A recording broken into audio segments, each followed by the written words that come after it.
Hi everybody, we're Hope and Tivon Hi everyone. from Fix the World Morocco, and we're making this video just to kind of go through a brief background history about us, where we come from, our credentials, and the experiences that we've had for people that might be interested in knowing. So Tivon, let's start with you. What's your background? Where are you coming from?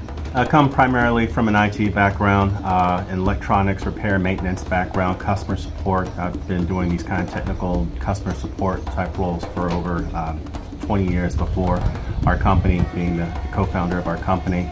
And they varied, but mainly dealing with customer support where it's business to business. Clients have problems with their software and we help fix it. In the military, I was a technician where it was fixing, repairing electromechanical equipment all over the world, coming from that background. So very much hands-on, very much having to interface with different people, different departments, and then was able to take some of that and bring it into our business, what we have today. And my background is, before I became Hope Girl, I was working in corporate finance, in the government finance as well. I do have an MBA. I have a small business background as well, like over 10 years in small business prior to that. So, I basically brought all of my skills that I came from that old life and corporate world. I left corporate in 2012 and I said I want to do something different, and decided to branch off and do online business. I started the Hope Girl blog, and we started to create this concept of doing humanitarian projects to help people. And from that, a project for the invention and the development of an open sourced free energy generator came from the Hope Girl blog, and that is how me and Tivon met in 2014. It was through that project my family was designing a Tesla-inspired generator, and from there we traveled around the world to several different countries building these generators. So as a result of being in free energy, I then became targeted because of the project, and so my husband became targeted as well. Tivon, can you tell us a little bit about the targeting that you went through? Just what was it like? What happened to you? Well, the thing about being on a blacklist or kill list is it never goes away. So especially if you're electronically targeted, anyone who's considered themselves targeted electronically, for me it started off as people on the ground causing harassment around the places I was at. I was constantly under surveillance, people following me,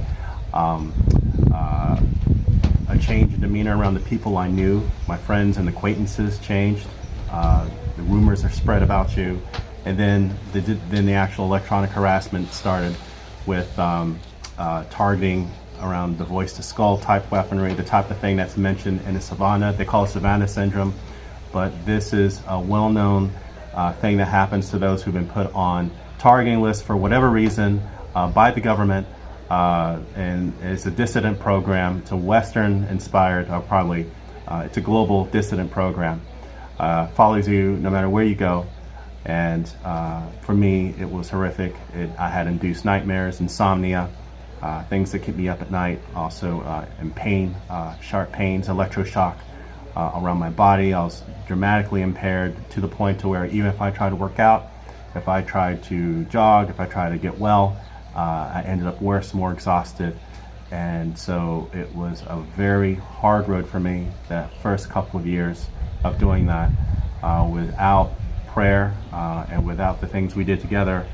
And then getting out, for me, I had to geographically leave the situation I was in just to start on the road to recovery. I know some people would say it doesn't matter what you do and where you go. I can, as a testament of me still being here to tell you that's not true.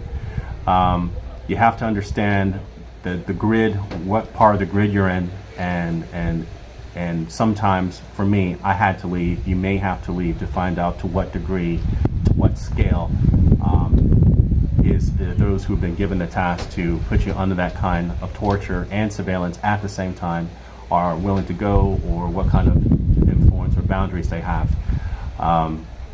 So a lot of these things, a lot of the more detrimental physical things, the attacks started in 2014 for me. But since that time, with the help of prayer, and changing my lifestyle as far as the things I ate and drank, and trying to find natural remedies that I can use to detox my body from the type of things that we now talk about on our different platforms.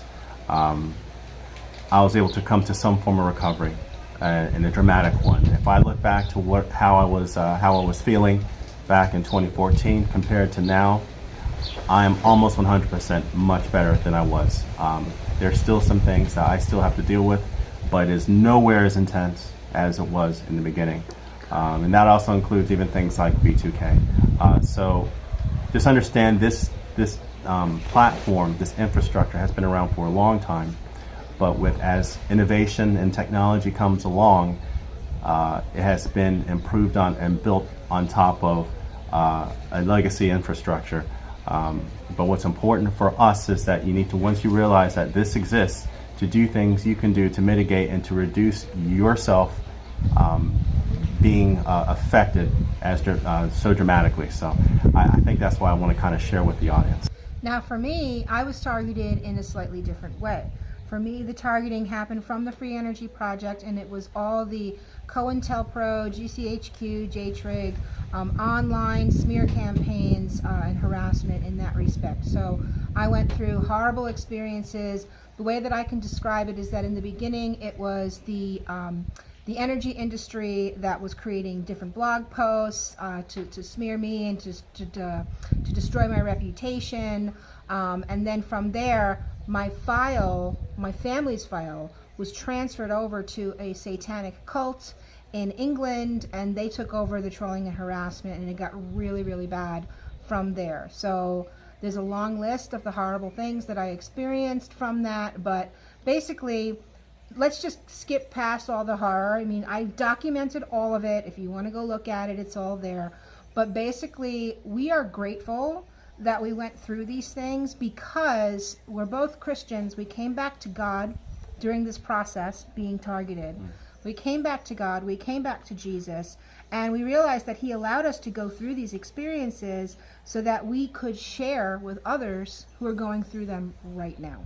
Because we feel that we were among the many test subjects before COVID, when they were deploying these weapon systems and these fifth generation warfare campaigns on people before COVID to test out their structures, and then afterwards, when COVID happened, now they're doing it to the entire population. So in some senses, like we're a bit of experts. We're seasoned veterans when it comes to being attacked and being trolled and going through harassment and things like that. So with that said, it was because of those attacks that you tried Organite, that you created our products. Yes, early on, we came to the understanding that whatever we need to do to make ourselves well, or to find remedies around even things like online cyber attacks or bullying or abuse from using the forums and that kind of thing, whatever solutions we come up with is going to help everyone, because this platform is designed to affect everybody. But the solutions we came up with were for ourselves initially. That's because we were really, our health was risk being affected. You were suffering from insomnia too. Also, so yes, but that led to the development of our composite, and it's known online as Organite. But these composites, these things that people put together, different qualities, what have you, depends on who's working on it, is built upon the work of a scientist that came out in the early 20th century by the name of the late Dr. Wilhelm Reich. So we also wrote a book. We took all these experiences and we put them into a book called Forbidden Tech, which is the complete guide to energy, social, and biological technologies that they did not want you to know about. So we wrote that book in 2017, and it was fascinating to us because we put so many different forms of emerging technologies into this book back then, because we were discovering these things based on being the receivers of the weapons that were being used on us. So we were researching, because he's a technician and engineer, he understands the technology and how it must work. And there's actually testimony that you put out. Gosh, it had like 90,000 views on YouTube. Yes. This was back in that time frame. We put out a full testimony describing when you were first targeted, how you were targeted, what your background experience was, and how you had to flee the UK to come to be with me in Morocco. You started a new life in Morocco. So all of our history has been put out there, and go ahead and check out. Okay, let me show you how to find the testimony. Go to hopegirlblog.com and go to the search box in the blog and type in ex-military testimony, gang stalking survivor. You'll see Tivon's beautiful face in the picture. And it is a full it's like an hour and a half or something. Something like 90 minutes, yeah. Yeah, something like that. And it's just us sitting down and telling the story about what happened to us and how we got here. Which is another question people always ask us is, why are we in Morocco? So let's go ahead and tell you guys how we got to Morocco. So I first came to Morocco on a school trip way back in the day in college, and I was only here for like a day or so, and I was like, wow, I really love that country. I want to go back one day. And then when my family was doing the free energy device, or the QEG is what we called it, I came to Morocco because I knew a group of people that were here at the time in a village, and we came here to build a free energy device to pump the water from a well to give water to a village of people here in Morocco. So I stayed here for a month. A whole bunch of people flew into Morocco to help us build that generator. It was a really amazing experience. But while I was here, I learned about this country. I learned about the people here. I learned about the lifestyle. I learned about the government having they wanted entrepreneurs to come here at the time to start businesses, and I saw an amazing opportunity. So when I left here, I came back. I was like, I went back to the United States and I said, that's it. I'm moving to Morocco. I'm going to start over and move to Morocco. I had left the corporate world in America and I was ready to start new. So I came here. It took me 5 months to plan it out. I came with a plan. I wanted to start a business in Morocco, which is exactly what I ended up doing. And it was not easy. Okay. It was not easy.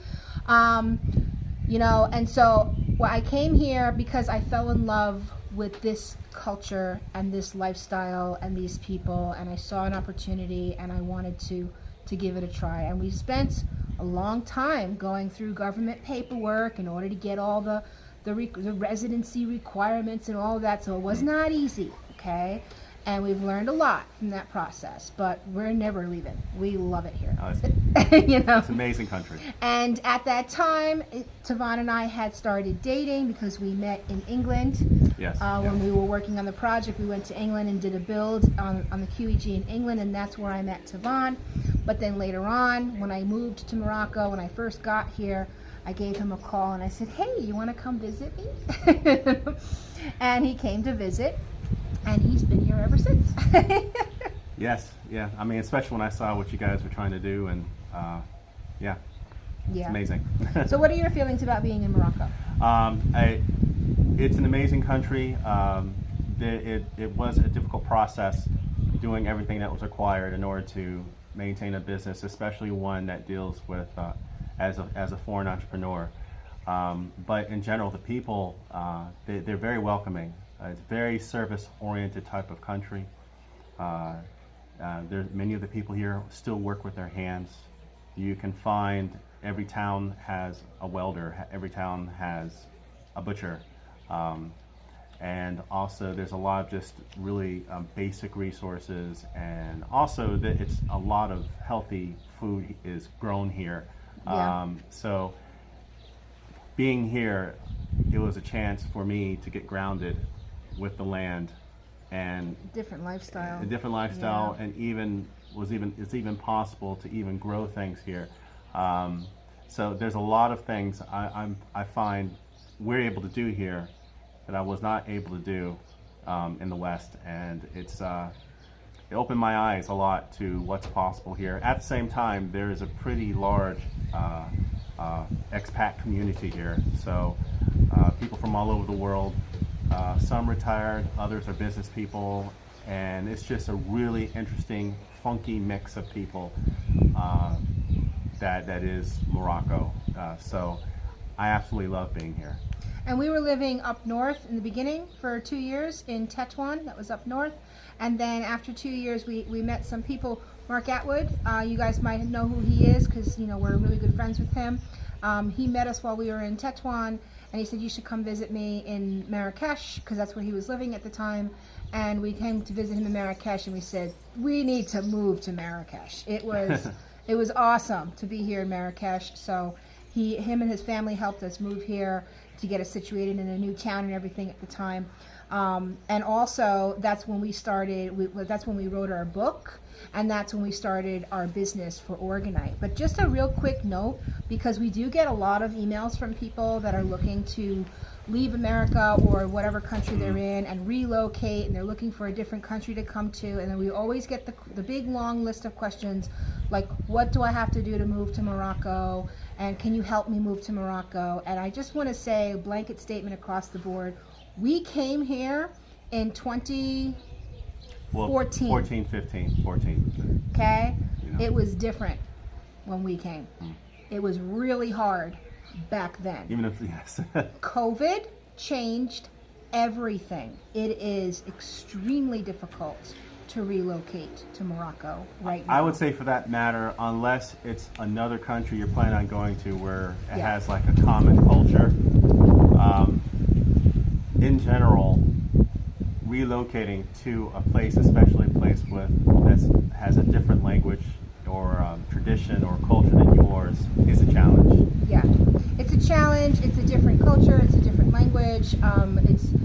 The letters are different, so you can't even like translate it because it's written in Arabic in a lot of places. Although they do speak French here, so there's that. But anyway, everything changed during COVID. It's extremely difficult to relocate here now.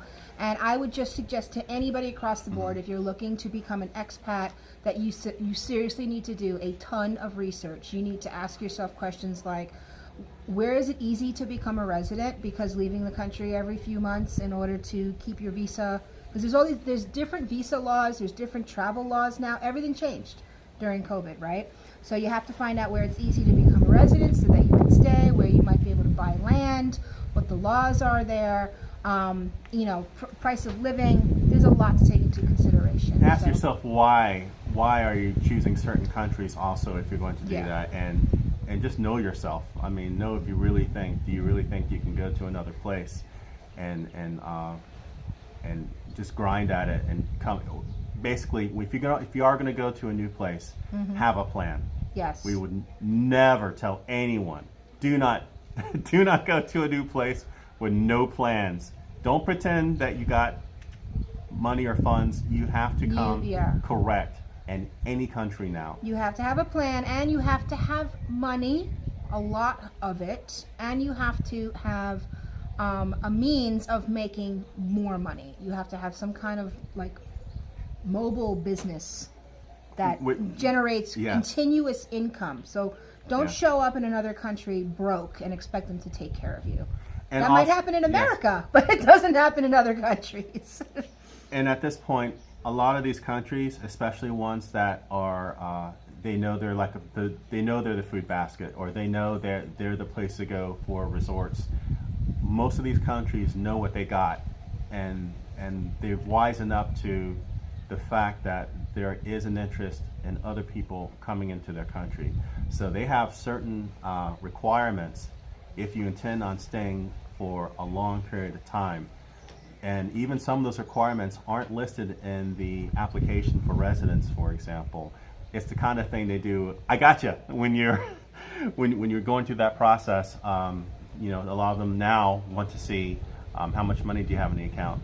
They want to see what your balance looks like. They want to see how much is coming in, how much is going out. They want an idea of what kind of currency or what kind of either not assets or money can come into the country, almost in the form of, if it was someone from that country and they're going abroad to bring money home from the family to the family, that would be remittance. They want to know if you have something like that coming into their country, because some of these countries, the money, once it comes into their system, it doesn't leave. So you have to have a means of bringing in wealth into their country, or something that they can, maybe a trade or a training or or something of value. And also, if you're an entrepreneur, a lot of these countries want you to have a business that helps in exporting what they have to the broader world. So it could be a small business at any scale, but you have to go to that country with a plan. So we recommend go on vacation to that place. Yeah, visit for a significant period of time, like more than 10 days. Like Yes. go for like a month to 3 months, as long as you can stay, and stay there for a long period of time to really get the lay of the land and Yes, understanding yeah. of the culture.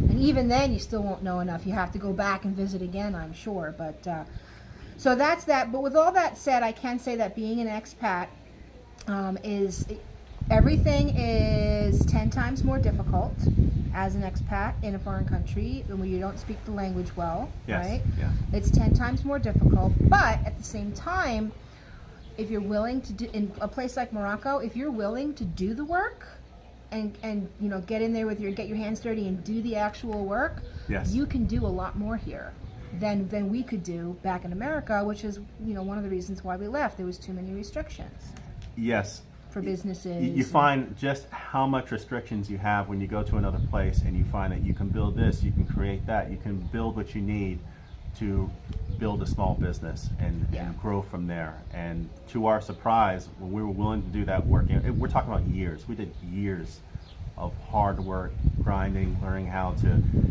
do trade online, learning how to get local suppliers and communicate with them. All these things were just skills that we learned on the ground. So it's not like we came in like with everything figured out, which is why we're telling you, you don't want to go in with a plan. Without a plan, you know.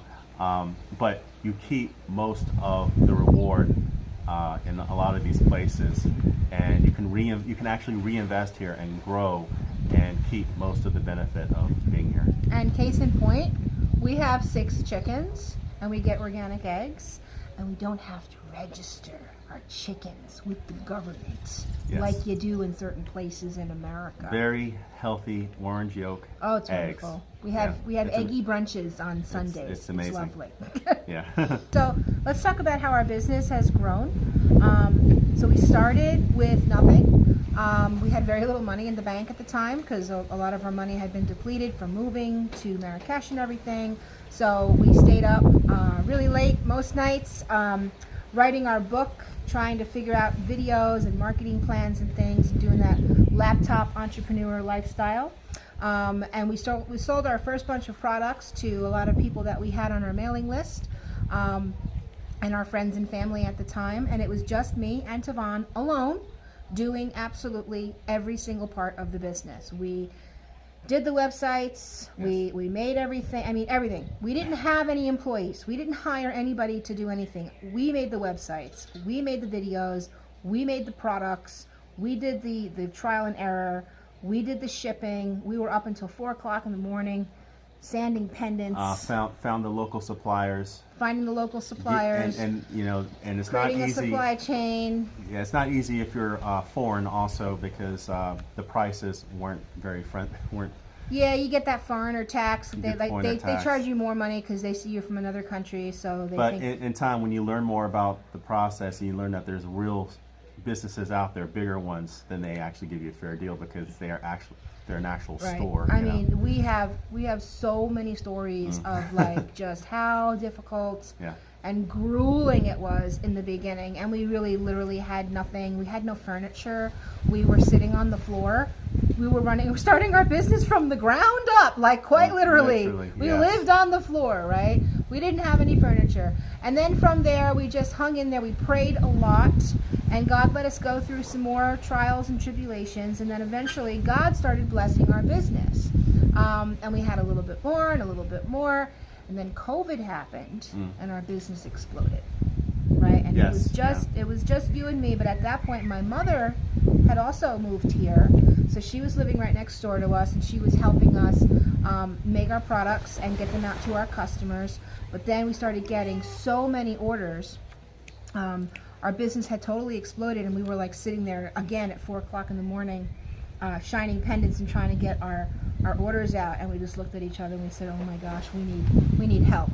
Right? Yes. So then we had to start hiring some people. So we hired some people locally to come and help us make our products, and we had to train everybody and deal with, human resource management in that respect. But this was all still happening inside of our house. So then we had to move to another house, and we moved to a bigger house, but it was still inside of our house, and there was organite just everywhere. And I was like, okay, we need to build a factory. Yes. So then we built a factory again, from the ground up. We built the whole building, and we built all the furniture. Well, let's put in perspective about the factory. The factory is essentially a small building where we have the artisans come in, and we taught them how to make our stuff by hand. Yes. Every step of the process. It's a team. It's a small team. Yes. Like 10, 12 people. Well, on site, Yeah. it's like between 12 and 15 people, but then we also have people that work for us online, so we've got like 25 to 30 people at this point. Yes. That work under us now. So it's and I spend most of my time managing all those people, managing all those business processes. We are super insanely busy. We're in the prime of the business. Things are going really well. It's been 7 years, actually 8 years. It doesn't feel like 7 or 8 years. At the time of this video, and we've had over 20,000 customers. So praise God. Praise God. We give all glory to God for that, and we are still a small business, and we just want to say thank you to the people that have purchased from us, Yes. those who are our affiliates. We have an affiliate program, so there's a lot of people out there for us, especially people that are in alternative news and the truth movement really have a special place in our hearts, because with all of the lying and propaganda that's been going on in the mainstream media news, we can't listen to that anymore. So we don't know where we would be as far as understanding what's happening in the world if it wasn't for the alternative media and the truth movement and the news that comes out from there. So we've developed a really great relationships with a lot of people that are in the truth movement, that are in alternative media, and we've got some affiliate accounts with them as well. And it's just a beautiful win-win relationship where they get to earn some money to help to monetize the content that they put out there, so they can keep doing what they're doing, and then our business gets to grow, and we get to support the people in our community as well, with the sales that we earn from being affiliates with them. So yeah, it's a wonderful relationship. Yes, absolutely. Also, we just want to say again, thank you for all of the customers. We have some return customers also over the years that we've accumulated that share with us their testimony through email or through photos of the changes that our products have made in their lives, either like through their garden, or they give us the stories about how it's fixed an ailment to our surprise. You simply would not believe some of the miraculous things that these products have helped with a lot of our customers. So we're just glad to be able to offer a service that's able to help so many people. We also realize now that there are a lot of people, because of the changes in the infrastructure in the environment, a lot of people cannot sleep. And I guess for me, it's very satisfying to, at one end level, get some feedback from our customers to tell us what the problems are. Because initially you might just think, oh, well, maybe it's just me, or maybe it's just this area. But it turns out across the board, there are some key things where people are affected. And to know that in some small way, we're able to help people remedy their situation is such a blessing. And I also just wanted to say a quick note about like our business structure. So we are Christians, and we believe in the biblical concepts of you're supposed to sell or trade things. That's what Yes. the Bible tells us to do. And so we proudly market our products by telling people, marketing, all that marketing is just communicating how your product or service could be an answer or solution to somebody else's problem. Yes. Yeah. Okay, that's what marketing is. So we do what we usually do is we put out a lot of really good, high quality information with lots and lots of research that we do. You might have seen us in a video somewhere. Some of our videos are getting hundreds of thousands of views, which is awesome because the word's getting out. But we will research the technology, That's our thing. We're the experts in technology. That's what we're supposed to be here for, is to communicate technology to the masses so that people understand what's being done to them, especially through these new technologies that they call emerging technologies that are part of transhumanism and AI and that whole new movement of the beast system that's coming in, right? So we operate our business in that way, where we'll give you a ton of information all for free because we need to get the message out there, and then we might spend a couple minutes telling you about our products in there, or in a presentation that we're giving on somebody else's show. So that's the way that we operate, and that's our business structure. And with that said, we hope that you enjoyed listening to our background story. We want to make sure we put it out there so people can see who we are, that we're real people, and why we do the things that we do. So hope to see you guys visiting our websites, or maybe commenting in the sections on our blogs and our videos, and of course checking out some of our products at ftwproject.com. Thank you, everyone. Fix the World Morocco! Hi, we're Hope and Tivon from Fix the World Morocco, where we make EMF products for EMF protection. Hi, everyone. And so we want to talk a little bit about our products. So what we have going on in our world right now are what they're calling emerging technologies. And all of emerging technologies are run on EMFs. Right, so if you want to protect yourself from these bad, evil, emerging technologies, you should protect yourself from EMFs. So let's tell you about our products and how they work to protect you from EMF.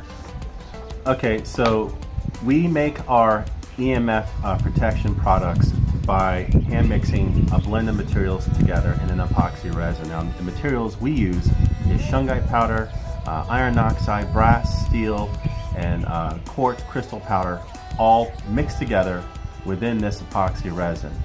And so when this epoxy mixture cures, it creates pressure on the components, creating a piezoelectric effect over this product, or over this material. Now, what that does is it creates a harmonizing field that's generated by the EMF that's in the environment, and it's this harmonizing field that transforms the harmful energy from these EMFs, these electromagnetic frequencies, into healthy, life-preserving energy. Now, the thing is that you place these products all around yourself in your environment for the best effect.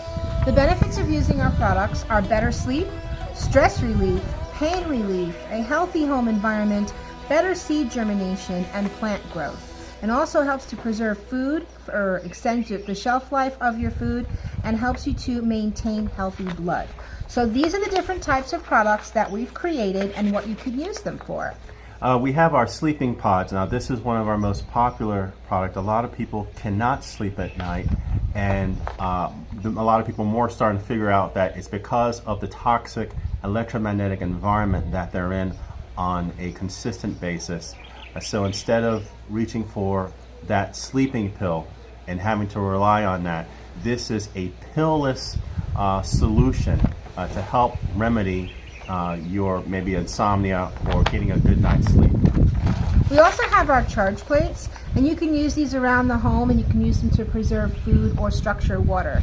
So for example, you can put them like inside of your refrigerator where you keep your fresh produce, especially if you have like organic produce. You know how expensive that can be, and it goes bad pretty quickly. So these plates will help to preserve the life of your fruits and veggies and all of your food that's a living food, because it helps to preserve the life force inside the food. I had a head of romaine lettuce that lasted for an entire month because I had organite in the fridge to help that, because it turns your entire refrigerator into an orgone accumulator. It also works in the freezer as well, so that it creates these interesting little striations in the ice. Yes. Right, because the field goes through the water and it freezes into the ice, so you can see the field in your ice cubes, and it helps to structure water. Now, structuring water is something you can look into, where the field that comes off of the plates, you put like a pitcher of water on top of the plate, and the field that comes off actually changes the structure of the water. It changes the spin of the water and it restructures it so that the water is healthier to drink. So go ahead and do some research on structured water and how it's good for your health. And you could use our charge plates to structure any water that you have. We recommend just putting a pitcher of water on top of the plate for say about 45 minutes, and that should be enough to structure the water that you can then drink for better health. In addition to that, we've got our phone shields. So we have our phone shields. Now, we initially made our phone shields because I noticed that when we live in this environment and we use technology. When I had my cell phone, every time I used it, I started to get heat or tingling in my fingers. If I had it on my lap, let's say I'm parked somewhere in my car and I laid my mobile phone on my lap, when I would try to dial out, I noticed I was getting heat and tingling on my thigh. So since we had started this business and we're trying to come up with different solutions with this composite, that all our products are made from the same composite material, by the way, that we thought that, well, if we were able to put this material on the back plane of a mobile phone, would that get rid of the tingling in the fingers? Would that absorb some of those sensations that we're getting, like the heat in our thigh and all these other things? And indeed it does. Now, it doesn't just absorb that radiation, and also creates a harmonizing field as a result of changing the field due to the materials I mentioned earlier, specifically shungite. So these phone shields you can attach to the back of your mobile phone. They're designed to be small enough to be fitted on most phones today. In addition to that, you can fit them on the back of your tablet, or if you have your laptop, you can fit it on the back plane of your laptop screen. You may or may not know the antenna for your laptops are wrapped around your screen. So when you're looking at your laptop, you also are getting the RF field, the electromagnetic field, the EMFs are coming from your screen. So having these to the back of your screen will help you benefit from that as well. You can also put that on the back of your smart TVs or your monitors, and also on your routers as well, these phone shields. And in addition, we also have pyramids. Now, the reason why we have our products in a pyramid shape is not for any kind of a new agey thing. It's because the actual shape of a pyramid, it has a function. The geometry of a pyramid has a function. It focuses that energy through the tip of the pyramid, which gives it the ability to cover a much wider area. So we make these pyramids, and a lot of people use them to grid their property, to place them around their home, outside, to grid a field for their crops or their livestock. We definitely always get the question, how many pyramids do I need? Please check the FAQs on our website. We have an extensive FAQ section. We have answered every question under the sun when it comes to our products and how to use them. So we've made videos there. Check out those videos. We sell them in the pyramids, and just the pyramids themselves. You can also use them inside the house too, if you would like to. But we also sell these garden sets with our green garden pucks.